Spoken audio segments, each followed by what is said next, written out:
క్రీస్తునందు ప్రియ సహోదరి సహోదరులారా, మరొకసారి వాక్యం పంచుకునే అవకాశం కలుగు చేసినందుకు నేను దేవునికి కృతజ్ఞతలు చెల్లిస్తున్నాను.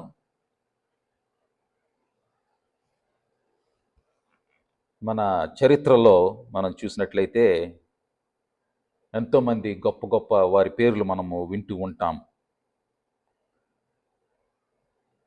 వారిలో కొంతమంది స్త్రీల పేర్లు కూడా వింటూ ఉంటాము. అది మామూలుగా ఈ సంఘంలో, ఈ సమాజంలో ఉన్న స్త్రీల గురించి, రాజుల గురించి, వాటి గురించి మాట్లాడితే, మరి మన పరిశుద్ధ గ్రంథంలో కూడా కొంతమంది స్త్రీలు ఉన్నారు. వారు చేసిన పనులు బయటకి అంత మనుషులకు తెలియకపోయినా సరే, వారు చేసిన కార్యముల వల్ల చరిత్రే మారిపోయిందని మనం చెప్పచ్చు. అలాంటి వారు నేను ఈరోజు నలుగురు పేర్లు నేను చూసుకుంటున్నాను. మొట్టమొదటి ఆవిడ పేరు యొకోబేదు. జాకోబెద్ అంటాం ఇంగ్లీష్లో, తెలుగులో యొకోబేదు, మోషే యొక్క తల్లి. రెండో పేరు అజూబా, యెహోషాపాతు రాజు యొక్క తల్లి. తర్వాత మనం చూసే పేర్లు ఏంటంటే, మనకి లోయి, తర్వాత యునేకే, ఇంగ్లీష్లో లూయి అండ్ యూనిస్ అంటాం. వీరిద్దరూ అపోస్తులైన తిమోతికి మరి అమ్మమ్మగాను తల్లిగాను మనం చూస్తున్నాము. వీరందరి గురించి మనం ఒకసారి చూద్దాము. ముందుగా యొకోబేదు గురించి చూద్దాము. నిర్గమ కాండము 2వ అధ్యాయం 1-10 చదివినట్లయితే, నిర్గమ కాండము 2వ అధ్యాయము 1-10 లేవి వంశస్థుడు ఒకడు వెళ్ళి లేవి కుమార్తెను వివాహము చేసుకొనెను. ఆ స్త్రీ గర్భవతి అయి కుమారుని కని, వాడు సుందరుడై ఉండుట చూచి 3 నెలలు వానిని దాచెను. ఆ తరువాత ఆమె వాని దాచలేక వాని కొరకు ఒక జమ్ము పెట్టె తీసుకొని దానికి జిగట మన్నును కీలును పూసి అందులో పిల్లవానిని పెట్టి ఏటి యొడ్డున జమ్ములో దానిని ఉంచగా, వానికేమి సంభవించినో తెలుసుకొనుటకు వాని అక్క దూరముగా నిలిచి ఉండెను. ఫరో కుమార్తె స్నానము చేయుటకు ఏటికి వచ్చెను. ఆమె పనికత్తెలు ఏటి యొడ్డున నడుచుచుండగా ఆమె నాచుల్లోని ఆ పెట్టెను చూచి తన పనికత్తెనొకదెను పంపి దాన్ని తెప్పించి తెరిచి ఆ పిల్లవాని చూచినప్పుడు ఆ పిల్లవాడు ఏడ్చుచుండగా చూచి వాని యందు కనికరించి, వీడు హెబ్రీయుల పిల్లలో ఒకడనెను. అప్పుడు వాని అక్క ఫరో కుమార్తెతో, నీ కొరకు ఈ పిల్లవాని పెంచుటకు నేను వెళ్ళి హెబ్రీ స్త్రీలలో ఒక దాదిని పిలుచుకొని వత్తునా అనెను. అందుకు ఫరో కుమార్తె వెళ్ళుమని చెప్పగా ఆ చిన్నది వెళ్ళి ఆ బిడ్డ తల్లిని పిలుచుకొని వచ్చెను. ఫరో కుమార్తె ఆమెతో, ఆ బిడ్డను తీసుకొని పోయి నా కొరకు వానికి పాలిచ్చి పెంచుము, నేను నీకు జీతమిచ్చేదనని చెప్పగా ఆ స్త్రీ ఆ బిడ్డను తీసుకొని పోయి పాలిచ్చి పెంచెను. ఆ బిడ్డ పెద్దవాడైన తర్వాత ఆమె ఫరో కుమార్తె యొద్దకు అతను తీసుకొని వచ్చెను. అతడు ఆమెకు కుమారుడాయను. ఆమె నీటిలో నుండి ఇతని తీసి తినని చెప్పి అతనికి మోషే అను పేరు పెట్టెను. ఈ వచనాలు చదివితే మనకేమర్థమవుతుంది? ఈ యొకోబేదు మనకి ఎంత రిస్క్ తీసుకుందో అర్థమవుతుంది. ఆ కుమారుణ్ణి మనకు తెలుసు, ఫరో ఏమన్నాడు, మగపిల్లలందరినీ కూడా చంపేయమని చెప్పడం జరిగింది. ఈవిడేం చేసింది, ఆ కుమారుణ్ణి దాచిపెట్టింది. 3 నెలల తర్వాత దాచిపెట్టలేకపోయింది. రిస్క్ తీసుకుని ఫరో కుమార్తె కనపడే విధంగా మరి ఆ జమ్ము పెట్టెలో పెట్టి చేయడం అని చూస్తున్నాము. ఇదంతా అయిన తర్వాత మనం 9-10 మరొకసారి చూద్దాం. ఫరో కుమార్తె దగ్గర చిన్నప్పటి నుండి పెరగలేదండి అతను. పెద్ద అయ్యాకే ఫరో కుమార్తె దగ్గరికి వస్తున్నట్టు చూస్తున్నాం మనం ఇక్కడ. ఫరో కుమార్తె ఆమెతో, ఈ బిడ్డను తీసుకొని పోయి నా కొరకు వానికి పాలిచ్చి పెంచుము, నేను నీకు జీతం ఇచ్చేదనని చెప్పగా ఆ స్త్రీ ఆ బిడ్డను తీసుకొని పోయి పాలిచ్చి పెంచెను. 10వ వచనం, ఆ బిడ్డ పెద్దవాడైన తర్వాత ఆమె ఫరో కుమార్తె యొద్దకు అతను తీసుకొని వచ్చెను. అంటే ఒక పర్టికులర్ ఏజ్ వచ్చేంత వరకు, మేబీ 12 సంవత్సరాలు 14 సంవత్సరాలు అవ్వచ్చు, అప్పటి వరకు తల్లి దగ్గరే ఉన్నాడు. తల్లే పాలిచ్చి పెంచింది. అంటే అన్ని సంవత్సరాలు చిన్నప్పటి నుండి ఊహ వచ్చేంత వరకు కూడా తల్లి దగ్గరే ఉన్నాడు. అంటే తల్లి మోషేని దేవుని భయభక్తుల్లో పెంచింది. వారి యొక్క వంశస్థుల గురించి కూడా చెప్పింది. అంతా చెప్పడం వల్లే మోషే పెద్దవాడైన తర్వాత ఫరో కుమార్తె దగ్గర అక్కడ అంతఃపురంలో పెరిగినా సరే తన యొక్క జనాంగానికి సహాయం చేయడానికి సిద్ధపడ్డాడు. మరి ఇద్దరు ఇజ్రాయేలీలు కొట్టుకుంటుంటే వెళ్ళి కాపాడదాం అనుకున్నాడు. వారు ఇష్టపడలేదు, అది మనకు తెలిసి అంత స్టోరీ. మరి దేవుడు పిలిచినప్పుడు కూడా మరి ధైర్యం చేసి వచ్చాడు వాళ్ళ దగ్గరికి రక్షించడానికి. మరి ఆ లీడర్షిప్ క్వాలిటీస్ అన్నీ ఎక్కడి నుండి వచ్చినాయి? మోషేకి తల్లి నేర్పించిందే. చిన్నప్పుడు ఏ బిడ్డకైనా గర్భంలో ఉన్న కాడి నుంచి 3-4 సంవత్సరాల వయసులోనే రావాల్సిన వ్యక్తిత్వం అంతా తయారైపోతుంది, వాళ్ళ ఆలోచన ధోరణి అంతా తయారవుతుంది అనమాట. మరి ఇక్కడ మనం చూస్తున్నాము ఆవిడ దగ్గర, తల్లి దగ్గర పెరగడం వల్ల ఈ యాకోబేదే మోషేకి అంత మరి ట్రైనింగ్ ఇచ్చిందని మనం చెప్పొచ్చు. ఆవిడ సొంత తెలివితేటలు కాదండి, ఆ విషయం మనం గమనించాలి. ఆవిడికి అంత ధైర్యాన్ని దేవుడే ఇచ్చాడని మనం చెప్పొచ్చు. ఇర్మియా గ్రంథం 1వ అధ్యాయం 5వ వచనం చూసినట్లయితే, ఇర్మియా గ్రంథం 1వ అధ్యాయము 5వ వచనం, గర్భములో నేను నిన్ను రూపింపక మునిపే నిన్నెరిగి తిని, నీవు గర్భము నుండి బయలుపడక మునిపే నేను నిన్ను ప్రతిష్ఠించి తిని, జనములకు ప్రవక్తగా నిన్ను నియమించి తిని. దేవుడు తలంపొంటం వల్ల, ప్రభువు తలంపొంటం వల్ల మోషే రక్షింపబడ్డాడు. ఆ మిగతా చిన్నపిల్లలతో చంపబడలేదు, నశించిపోలేదు. తర్వాత తల్లి దగ్గర పెరిగి అన్నీ నేర్చుకుని మరి ఫరో కుమార్తె దగ్గర అన్ని తర్వాత పెరిగినా సరే తన మూలాలు తను మర్చిపోలేదు. తన యొక్క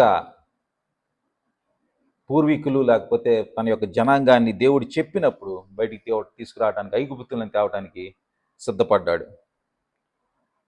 మరి ఒక విధంగా చెప్పాలంటే ఈ యాకోబేదు మరి మోషే లాంటి గొప్ప ప్రవక్తని, ఒక లీడర్ని తయారు చేసింది. తర్వాత అజూబా, ఈవిడ పేరు మనం 2 సార్లు వింటామండి బైబిల్లో. 1 రాజులు 22వ అధ్యాయము 42వ వచనం. 1 రాజులు 22వ అధ్యాయం 42వ వచనం. యెహోషాపాతు ఏలనారంభించినప్పుడు అతడు 35 ఏండ్ల వాడై యెరూషలేములో 25 ఏండ్లు ఏలెను. అతని తల్లి పేరు అజూబా, ఆమె షిల్హీ కుమార్తె అయ్యుండెను.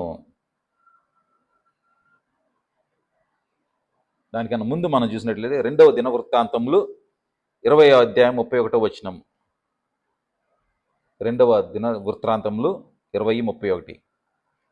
యెహోషాపాతు యూదా రాజ్యమును ఏలెను. అతడు ఏలనారంభించినప్పుడు 35 సంవత్సరములు వాడై యెరూషలేములో 25 సంవత్సరములు ఏలెను.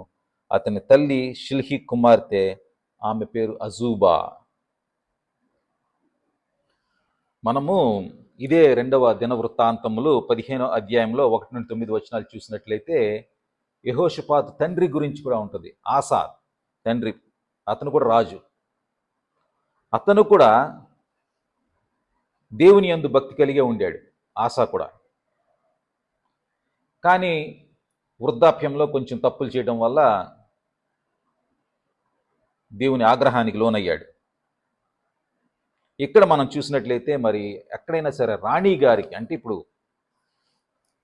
ఆసా రాజుకి ఈవిడ భార్యగా ఉన్నప్పుడు రాణిగారు, ఈ కాలంలో ప్రైమ్ మినిస్టర్లు, ప్రెసిడెంట్ల యొక్క భార్యలకు ఉన్నంత సౌకర్యాలు అప్పట్లో ఉండలేదు.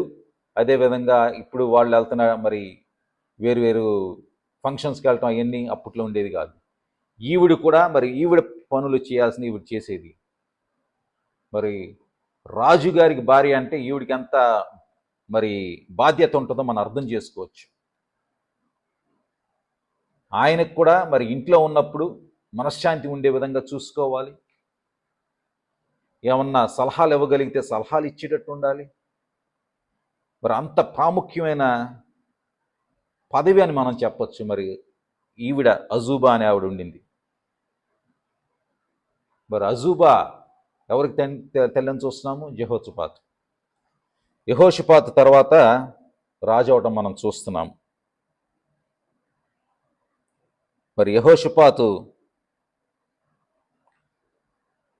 రాజు అయిన తర్వాత విగ్రహాలన్నింటినీ పడగొట్టేయటము, ఆ గుళ్ళన్నింటినీ నాశనం చేయటము, ఆ రాజ్యం మొత్తాన్ని కూడా దేవుని వైపు నడిపించడం మనం చూస్తున్నాం. మరి అవన్నీ ఎలా సాధ్యమైంది? చిన్నప్పటి నుంచి ఈవిడ యెహోషాపాతుకి ట్రైనింగ్ ఇవ్వటం వల్ల. ఇవన్నీ బైబిల్లో రాసి ఉండడం మనం అర్థం చేసుకోవాలి. మరి పిల్లల్ని ఎక్కువగా ఎవరు చూసుకుంటూ ఉంటారు ఇంట్లో ఉన్నప్పుడు? తండ్రి బయట పనులకు వెళ్ళిపోయినప్పుడు, ఇక్కడికి వచ్చేటప్పటికి రాజ్యం పనులను మరి తండ్రి బిజీగా ఉన్నాడు, తల్లి దగ్గరే పెరుగుతాడు కదా. మరి సామెతలు 22:6 చూడండి. సామెతలు 22:6 మనం చూసినట్లయితే ఒక బిడ్డని మనము దేవుని భయభక్తుల్లో పెంచితే పెద్దయ్యాక దూరంగా వెళ్ళడానికి మనం చూస్తున్నాము. మరి అదేవిధంగా ఇక్కడ యెహోషాపాతును కూడా తల్లి దేవుని భయభక్తుల్లో పెంచడం చూస్తున్నాము. అందుకే అతను రాజు అయిన తర్వాత దేవుని అడుగుజాడల్లోనే నడుస్తూ చూస్తున్నాము. మానవునిగా కొన్ని తప్పులు జరుగుతాయి. యెహోషాపాతు కూడా తప్పులు చేశాడు. ఆహాబు రాజుతో మరి స్నేహం కలిపి ఆ యుద్ధానికి వెళ్ళటం చూస్తున్నాము. కానీ అక్కడ యెహోషాపాతును మాత్రం దేవుడు రక్షించాడు. అది మనకి 2వ దినవృత్తాంతములు 19 అధ్యాయం 1-3 వచనాల్లో కనపడుతున్నాయి. 2వ దినవృత్తాంతములు 19:1-3. యూదా రాజైన యెహోషాపాతు ఏ అపాయమును చెందకుండా యెరూషలేమునందు తన నగరునకు తిరిగి రాగా, దీర్ఘదర్శి హానాని కుమారుడగు యోహా అతనిని ఎదుర్కొనబోయి రాజైన యెహోషాపాతుకు ఇలాగ ప్రకటన చేసెను: నీవు భక్తిహీనులకు సహాయము చేసి యెహోవా శత్రువులకు స్నేహితుడవైతివి గదా, అందువలన యెహోవా సన్నిధి నుండి కోపము నీ మీదికి వచ్చును.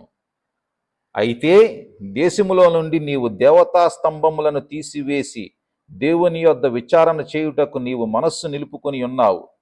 నీ యందు మంచి క్రియలు కనపడుచున్నవి. చూడండి, యెహోషాపాతు మరి ఏ ధైర్యముతో మరి దేవతా స్తంభములన్నింటినీ తీసాడు, దేవుని యొద్ద విచారణ చేశాడు. అవన్నీ కూడా కేవలము తల్లి చిన్నప్పటి నుండి ఇచ్చిన ట్రైనింగ్ వల్లే. మరి చరిత్రను ఆవిడ మార్చినట్టు కాదా? యెకోబేదు గురించి చూసాము, అజూబా గురించి చూసాము మనము. ఇంకిద్దరు స్త్రీలు ఉన్నారు, లోయి, యునీకే. ఇంగ్లీష్లో లూయిస్ అండ్ యూనిస్ అంటాము. అది మనకి తిమోతికి రాసిన 2వ పత్రిక 1వ అధ్యాయం 1-5 వచనాల్లో కనపడుతుంది. తిమోతికి రాసిన 2వ పత్రిక 1వ అధ్యాయం 1-5 వచనాలు. పౌలు తిమోతికి రాసిన పత్రిక అన్నమాట ఇది. క్రీస్తు యేసునందున్న జీవమును గూర్చిన వాగ్దానమును బట్టి దేవుని చిత్తము వలన క్రీస్తు యేసు అపోస్తలుడైన పౌలు ప్రియ కుమారుడగు తిమోతికి శుభమని చెప్పి వ్రాయునది. తండ్రి అయిన దేవుని నుండి మన ప్రభు అయిన యేసుక్రీస్తు నుండి కృపయు కనికరమును సమాధానమును కలుగునుగాక. నా ప్రార్థనలను యందు ఎడతెగక నిన్ను జ్ఞాపకము చేసుకొనుచు నీ కన్నీళ్లను తలుచుకొని నాకు సంపూర్ణానందము కలుగుటకై నిన్ను చూడవలెనని రేయింబగళ్ళు అపేక్షించుచు నీ యందున్న నిష్కపటమైన విశ్వాసమును జ్ఞాపకము చేసుకొని నా పితురాచార ప్రకారము నిర్మలమైన మనస్సాక్షితో నేను సేవించుచున్న దేవుని ఎడల కృతజ్ఞతుడై ఉన్నాను. ఆ విశ్వాసము మొదట నీ అవ్వ అయిన లోయలోను నీ తల్లి అయిన యునీకేలోను వసించెను.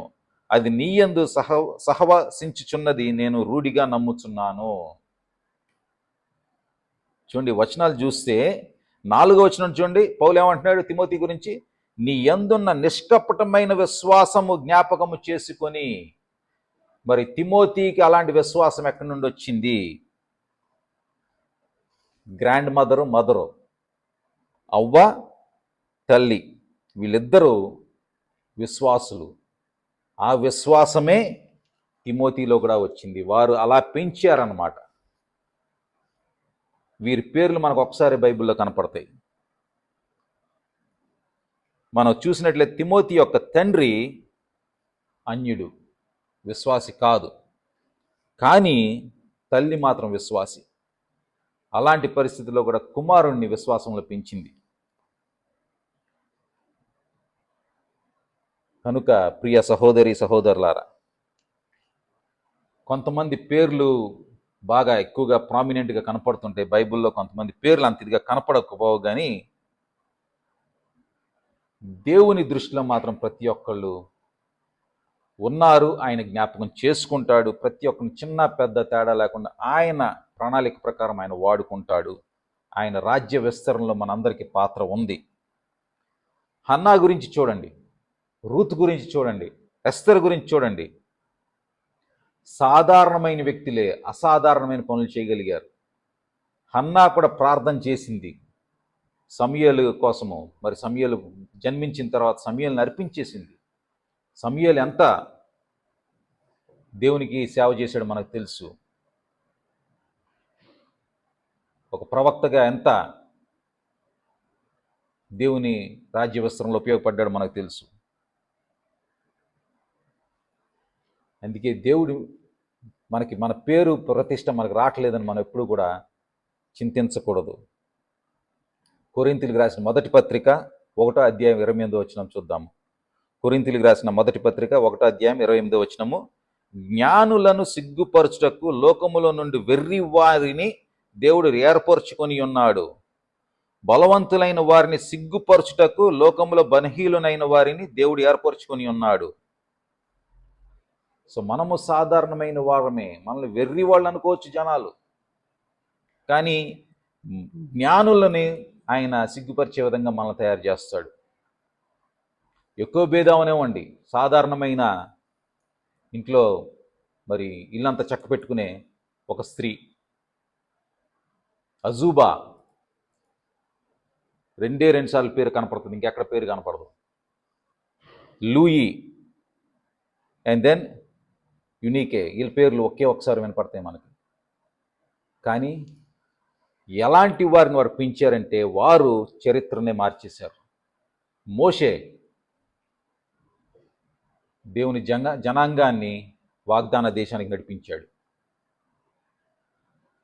మరి యెహోషాపాతు దేవునికి దగ్గరగా ఉంటూ రాజ్యాన్ని పాలించాడు.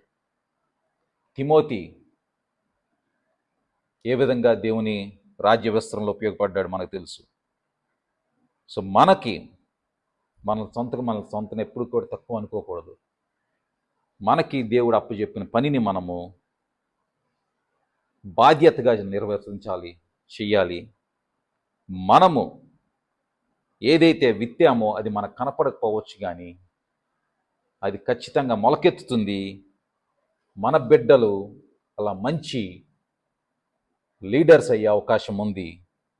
యెహోషాపాతులాగా, మోషేలాగా, తిమోతిలాగా మన బిడ్డల్ని మనం ట్రైనప్ చేస్తే వారు ఎన్నో ఆత్మల్ని దేవుని కోసం నడిపిస్తారు. దేవుడి వాక్యాన్ని దీవించును గాక.